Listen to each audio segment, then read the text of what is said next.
Саламатсыздар, урматтуу кесиптештер. Ашырбек Мойдонович, акыркы мезгилде биздин жаштардын спортко болгон кызыгуусунун деңгээли аябай көтөрүлдү да. Ошол эле мезгилде күйөрмандар дагы көбөйдү. Буга далил катары айтып кете турган болсом, мындан 3 жума алдын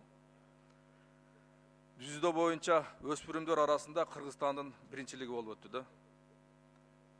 Bir жума алдын волейбол боюнча Кыргызстандын биринчилиги болуп өтүп, бул турнирлер биздин спорт сарайыбыздын кичинекей залында өттү да.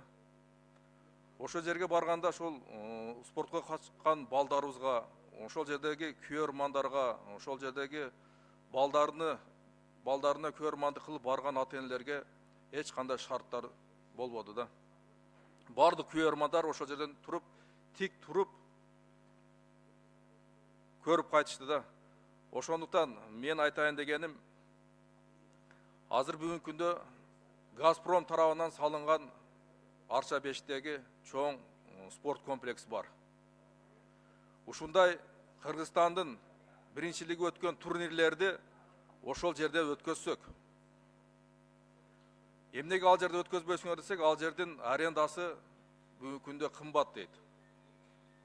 Ошондуктан ушундай Кыргызстандын биринчилиги болгон спорттун түрлөрүнөн ошол жерден уруксат берип, ошол арендасына болгон акчаны азайтып берсек. Себеби дегенде Кыргызстандын биринчилиги ошол жерде өтсө, демек ошол Кыргызстандын курама командасы дагы ошол жерден түзүлөт, түптөлөт.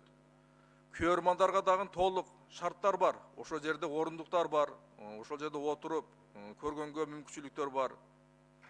Биз ушундай шарттарды жаштарыбызга спортко түзүп берсек, эртең күнү биздин жаштарыбыз, кыздарыбыз, ушул балдарыбыз биздин желегибизди ушул дүйнөгө желбиретет деген ойду айткым келип атат. Ошондуктан спорт тармагына жакшы көзөмөл күчөтүшүлөрдү мен талап кылып айтып кетким келет да. Рахмат.